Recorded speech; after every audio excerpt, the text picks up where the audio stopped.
The air was thick with the scent of ozone and something metallic, something alien.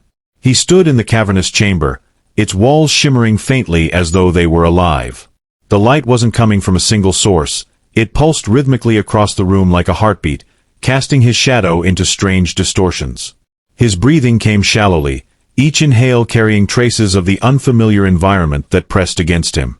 This place was nothing like Earth, nothing he had ever encountered before, and yet here he was, standing before her. She emerged from the shadows with an elegance that defied gravity itself. Her presence filled the room not because she demanded attention, but because it seemed impossible to look away. She was taller than any human woman he'd known, her frame lithe yet commanding. Her skin glowed softly, pearlescent under the pulsating light, and intricate patterns etched themselves along her arms and neck, shifting subtly as if responding to some unseen force. Her eyes held galaxies within them, dark pools flecked with stars that seemed to pierce through his very soul. Around her neck hung a pendant unlike anything he'd seen, a crystalline structure suspended by threads of what appeared to be liquid metal. It pulsed gently, in sync with the ambient glow surrounding them. Every movement she made exuded power, authority, and an otherworldly grace. Yet there was something else about her, something softer buried beneath layers of regality, a vulnerability masked by centuries of command.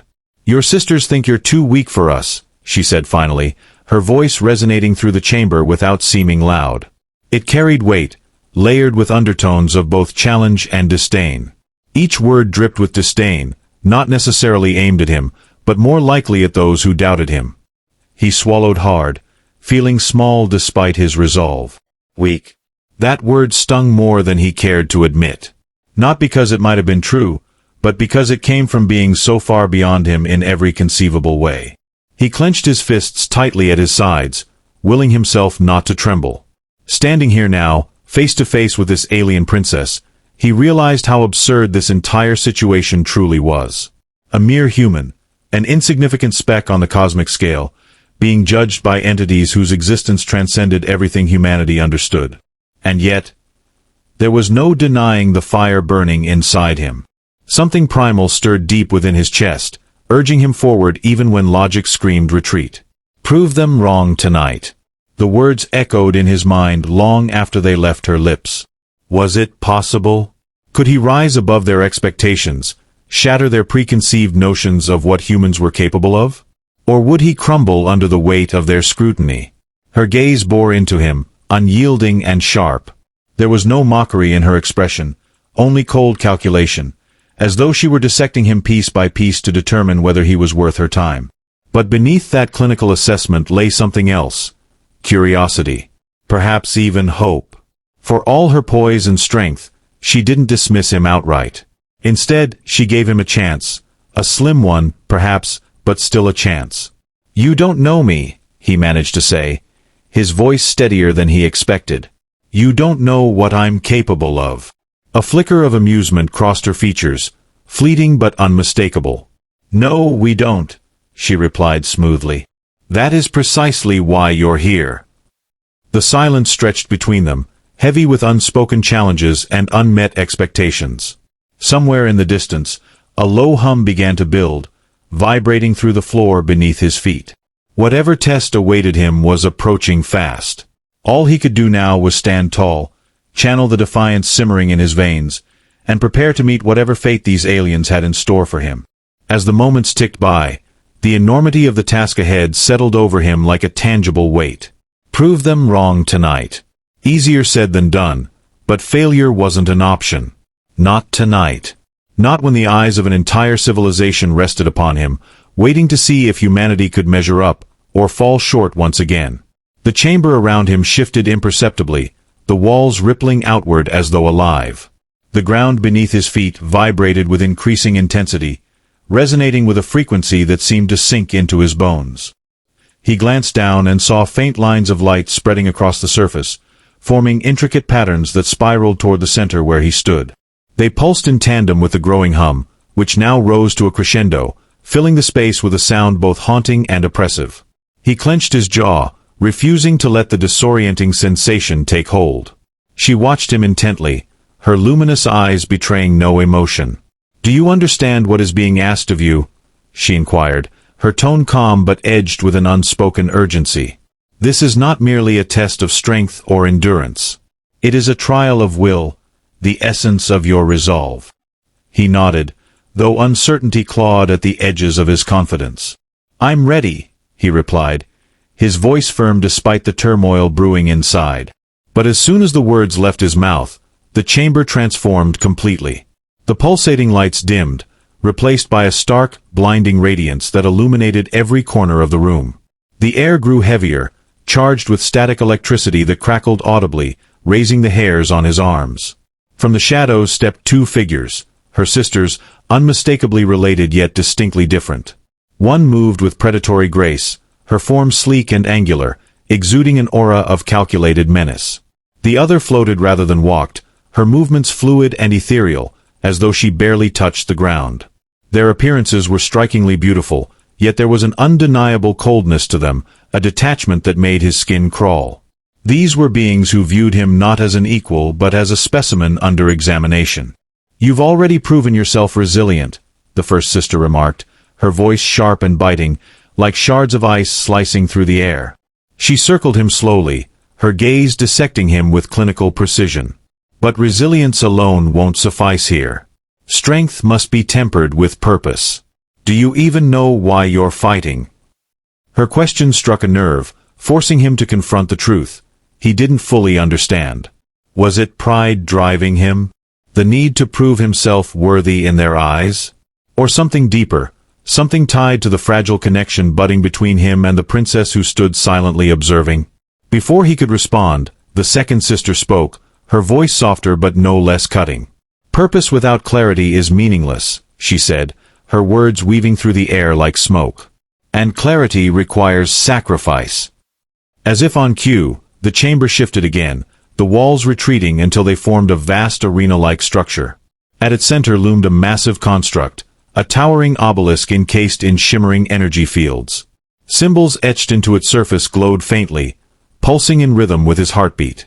The hum in the air intensified, becoming almost deafening. "This is your proving ground," the princess interjected, stepping forward to join her sisters. Unlike them, her expression remained inscrutable, though her eyes betrayed a flicker of something. Was it concern? Doubt? He couldn't tell. "The obelisk contains fragments of our history, our trials, our failures. To prove yourself, you must confront them. Face what lies within, and demonstrate that your spirit can endure where others have faltered." Her words sent a chill down his spine. Fragments of their history. What horrors awaited him inside that monolith? Yet, even as fear coiled in his gut, a stubborn determination burned brighter. If this was the price of earning their respect, if this was the path to proving his worth, then so be it. He wouldn't back down. The three women exchanged glances, silent communication passing between them. Then, with a wave of her hand, the princess activated the obelisk. Its energy fields flared violently, sending waves of iridescent light cascading outward. The symbols on its surface began to shift, rearranging themselves into patterns that seemed to writhe and twist like living things. A doorway materialized at its base, yawning open like a maw eager to consume him. "Enter," commanded the second sister, her voice echoing ominously. "And remember, weakness is not tolerated." He hesitated for only a moment before stepping forward. The threshold felt like crossing into another dimension entirely. The instant he passed through, the world around him dissolved into chaos. The air shimmered with heatless flames, and the ground beneath his feet became a mosaic of shifting landscapes. Desolate wastelands one moment, lush jungles the next, then barren moonscapes bathed in eerie blue light. Each transition brought with it a new challenge, a new adversary emerging from the chaos to test him. The first opponent appeared suddenly, a hulking creature forged from molten rock and fury. Its eyes glowed white-hot, and its roar shook the very fabric of reality. Instinctively, he ducked as it swung a massive fist, narrowly avoiding being crushed. Adrenaline surged through him, sharpening his senses. He dodged and weaved, searching for a weakness in its fiery exterior. When he found none, desperation took over. Grabbing a jagged shard of crystal jutting from the ground, he hurled it with all his might, striking the creature's glowing eye. With a final, earth-shattering bellow, it collapsed into a heap of smoldering rubble. Before he could catch his breath, the environment shifted again. This time, he found himself surrounded by ghostly apparitions, shadowy figures whispering taunts and dredging up memories he'd long buried. Guilt, regret, shame, they clawed at him, threatening to overwhelm his resolve. He staggered, clutching his head as voices swirled around him, accusing him of past failures, missed opportunities, moments of cowardice. For a brief, agonizing second, he considered giving in, letting the weight crush him. But then he remembered her words, "Prove them wrong tonight." Summoning every ounce of willpower, he forced himself to stand tall, silencing the specters with sheer determination. Each victory brought him closer to the heart of the obelisk, but the trials grew increasingly brutal. By the time he reached the inner sanctum, exhaustion weighed heavily on him, both physical and mental. Yet, even battered and bloodied, he refused to yield. Because somewhere out there, beyond these walls, she was watching. Waiting. Believing, or perhaps hoping, that he could rise above their doubts. In the quiet moments after the last trial faded, he found himself standing in a chamber unlike any he'd faced before. The walls shimmered with an iridescent glow, shifting colors like oil on water, creating an ever-changing tapestry that seemed alive. In the center of the room hovered a crystalline orb, pulsating with a soft, rhythmic light. It called to him, not with words but with an instinctual pull, urging him closer. As he approached, the orb emitted a series of melodic tones, each note resonating deeply within his chest. The sound was both soothing and unsettling, evoking emotions he struggled to name. Memories surfaced unbidden, childhood laughter, the warmth of a mother's embrace, the sting of betrayal, the ache of loss. Each memory played out vividly in his mind, clearer than reality itself, forcing him to relive every joy and pain. The princess entered silently, her footsteps making no sound on the shimmering floor. Her expression remained carefully neutral, but her eyes betrayed a flicker of apprehension. "This is the core of our heritage," she explained softly, her voice reverberating through the chamber. "Here lies the essence of who we are, the collective consciousness of my people. To touch it is to connect with us on a level few can comprehend." He turned to her, questions swirling in his mind. "Why me?" he asked, his voice tinged with both wonder and frustration. "Why put me through all this?" Her gaze softened slightly, though her posture remained rigid. "Because you intrigue me," she admitted, her words laced with honesty. "There is something about you, something untapped, raw, and profoundly human, that fascinates me. My sisters see only your weaknesses, your vulnerabilities. But I see potential. Potential to bridge worlds, to bring understanding where there is none." Her admission stirred something deep within him, a mix of pride and disbelief. "And if I fail?" he challenged, his voice steady despite the turmoil inside. "If you fail," she responded, her tone grave, "then my faith in humanity will falter. But if you succeed—" She paused, her eyes locking onto his with an intensity that stole his breath. "If you succeed, you will not only prove them wrong but also show me that perhaps there is hope for us yet." The weight of her words settled heavily upon him. This was more than a test of strength or endurance. It was a crossroads, a moment where paths diverged and futures were forged. As he reached out tentatively toward the orb, its light enveloped him, drawing him into a realm of pure thought and emotion. Here, amidst the swirling energies of an alien consciousness, he would find answers, or lose himself entirely. His fingers brushed against the orb's surface, and a surge of energy coursed through him, electrifying every nerve ending. Visions flooded his mind, overwhelming and vivid, each one a fragment of the alien civilization's collective memory. He saw their origins, planets birthing life in bursts of cosmic energy, civilizations rising and falling like tides. Wars raged across star systems, alliances forged and shattered, empires collapsing under the weight of their own hubris. Through it all, the thread of survival wove relentlessly, binding them together in a tapestry of resilience and adaptation. The emotions hit him next, waves of sorrow, triumph, despair, and hope crashing over him in relentless succession. He felt the crushing grief of losing entire worlds, the euphoria of discovering new ones, the bitter taste of betrayal, and the sweet relief of reconciliation. Each sensation was magnified, raw and unfiltered, stripping away any pretense of detachment. He was no longer just an observer. He became part of their story, their struggles, their dreams. Amidst this deluge, a figure emerged, a younger version of the princess, her eyes wide with wonder as she explored ancient ruins on a distant moon. Her laughter rang out, clear and pure, untouched by the burdens of leadership or the skepticism of her sisters. Watching her, he understood the depth of what she had sacrificed, the innocence she had shed to shoulder the responsibilities of her lineage. This revelation pierced him, forging a connection that transcended species and time. Yet, intertwined with these revelations were darker truths. He witnessed moments of cruelty, decisions made in desperation that cost countless lives. He saw leaders manipulated by fear, societies fractured by mistrust, and technologies wielded as weapons instead of tools for progress. These shadows loomed large, threatening to overshadow the light. But even in the darkest corners, sparks of redemption flickered, acts of courage, gestures of compassion, choices that defied despair. Through it all, he clung to one constant, her presence. Though she did not speak, her essence guided him, anchoring him amidst the chaos. Her belief in him, however tentative, became a lifeline, pulling him back whenever the tide threatened to sweep him away. And slowly, painfully, he began to weave his own thread into their narrative, adding hues of humanity, flaws, vulnerabilities, but also resilience, empathy, and an unyielding desire to connect. When the visions finally subsided, leaving him gasping for air, he realized he had changed. The man who had entered the chamber was gone, replaced by someone stronger, wiser, and infinitely more aware of the complexities of existence.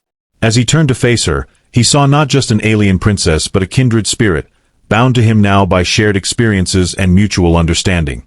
Their gazes locked, and for the first time, there was no judgment in her eyes, only acknowledgement. Acknowledgement of his journey, his transformation, and perhaps the beginning of trust.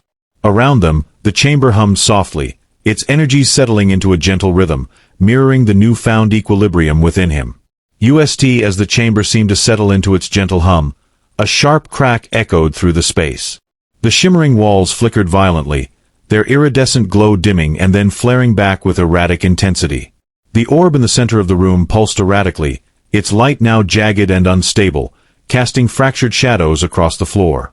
Both he and the princess turned toward it instinctively, but before either could react, a voice, deep, resonant, and utterly alien, filled the chamber.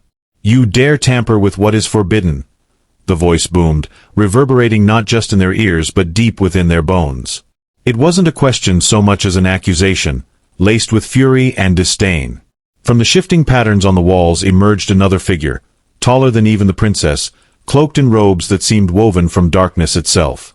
Its face was obscured, but its presence radiated power so overwhelming that it pressed against them like a physical force.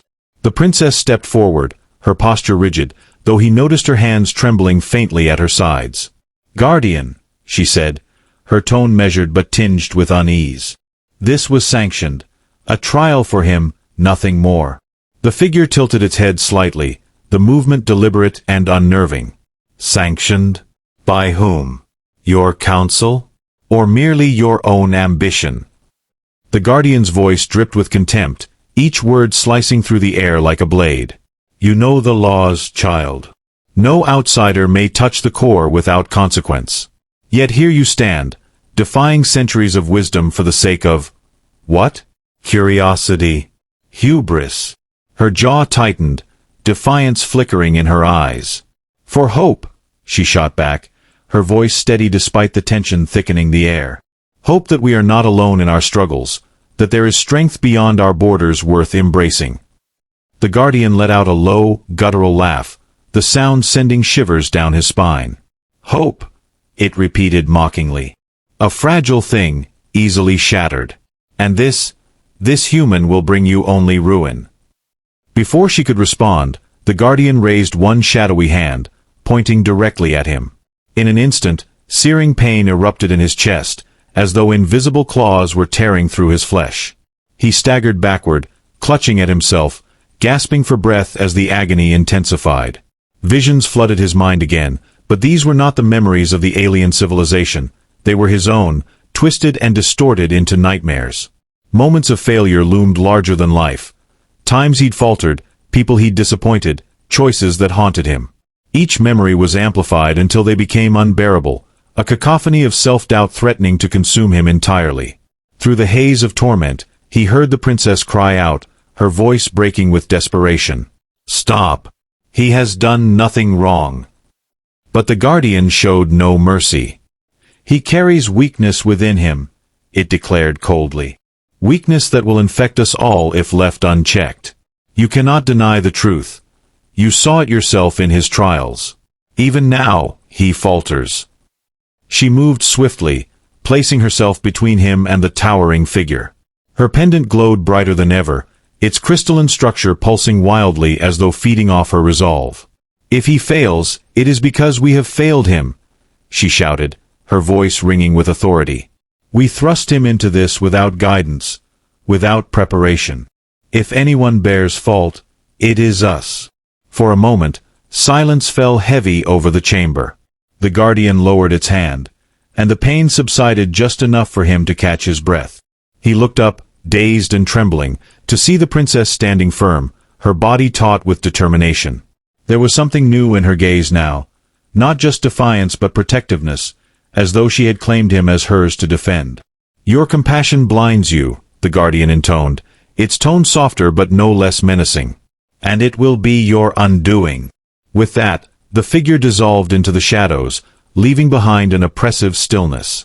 The chamber returned to its previous state, the walls calming and the orb stabilizing once more. But the weight of what had just transpired lingered, pressing down on both of them. The princess turned to him, her expression unreadable. For the first time since they'd met, she reached out, placing a hand gently on his shoulder. Her touch was cool but grounding, pulling him back from the brink of despair. "Are you all right?" she asked quietly, her voice stripped of its usual detachment. He nodded, though the motion felt mechanical. "What was that?" he managed to choke out, his voice hoarse. "A guardian of balance," she replied, her gaze distant. "It ensures the sanctity of our history, protecting it from those who might misuse it. But I did not expect it to intervene so harshly." She paused, her brow furrowing. "It should not have attacked you like that. Not unless—" Her voice trailed off, uncertainty creeping into her features. "Unless what?" he prompted, dread pooling in his stomach. She hesitated before answering, choosing her words carefully. "Unless it sensed something within you, a threat it deemed too great to ignore." His heart sank. Had all his efforts been for nothing? Was he truly unworthy after all? Before he could spiral further into doubt, she gripped his shoulder tighter, forcing him to meet her eyes. "No," she said firmly, as if reading his thoughts. "Whatever it sensed, whatever it fears, it does not define you. You endured far worse than this tonight. Do not let its judgment break you." Her words reignited the spark inside him, the stubborn fire that had carried him through every trial thus far. He straightened, drawing strength from her unwavering belief in him. Whatever challenges lay ahead, he would face them, not just for himself, but for her, for the fragile connection they had forged amidst chaos. As they stood together in the aftermath of the confrontation, the orb began to shift once more. Its surface rippled, projecting images neither of them recognized. Strange symbols, unfamiliar landscapes, and fleeting glimpses of beings that defied description. Something, or someone, was trying to communicate. "What is this?" he murmured, stepping closer despite the lingering ache in his chest. The princess frowned, tilting her head as she studied the projections. "I don't know," she admitted, her voice tinged with awe. "But it seems alive, as though it's reaching out." Before either of them could decipher the meaning behind the images, the chamber trembled violently, throwing them off balance. A low rumble built steadily, growing louder until it drowned out all other sounds. Cracks began to form along the walls, glowing ominously as energy surged outward. The orb pulsed frantically, its light flashing in warning. "We need to leave," she said urgently, grabbing his arm and pulling him toward the exit. But as they reached the threshold, the doorway vanished, replaced by solid wall. They were trapped. Panic clawed at the edges of his mind, but he pushed it aside, focusing instead on the task at hand. Whatever force was driving these changes, it wasn't random, it wanted something from them. Together, they turned back to the orb, which now floated higher, spinning rapidly as if unraveling secrets long buried.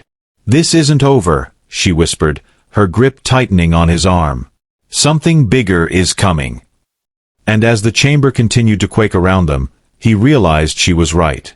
Their journey was far from finished, and the stakes were higher than either of them had imagined. The chamber's trembling grew more violent, the walls pulsating with erratic bursts of energy that painted the air in chaotic hues. The orb spun faster and faster, its light now a blinding whirlwind of colors that seemed to pierce through time and space itself. He could feel the strain, the oppressive weight of forces beyond comprehension bearing down on them, but he refused to succumb.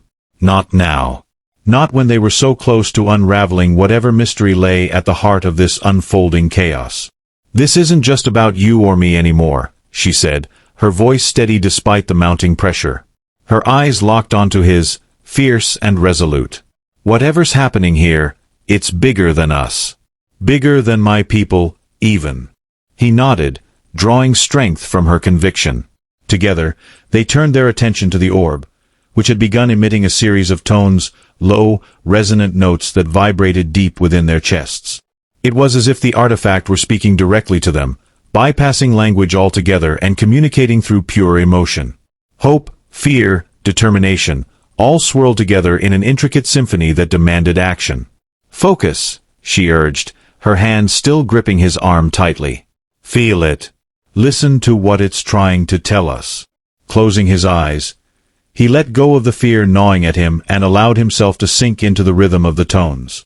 Slowly, the cacophony began to coalesce into something coherent, a pattern, almost like a melody. And then, without warning, clarity struck him. The solution wasn't in resisting the energy but embracing it.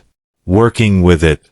"We need to stabilize it," he murmured, opening his eyes and meeting her gaze. "If we can channel the energy back into balance." She hesitated for only a fraction of a second before nodding sharply. "Do it." Together, they stepped closer to the orb, standing shoulder to shoulder as the storm raged around them.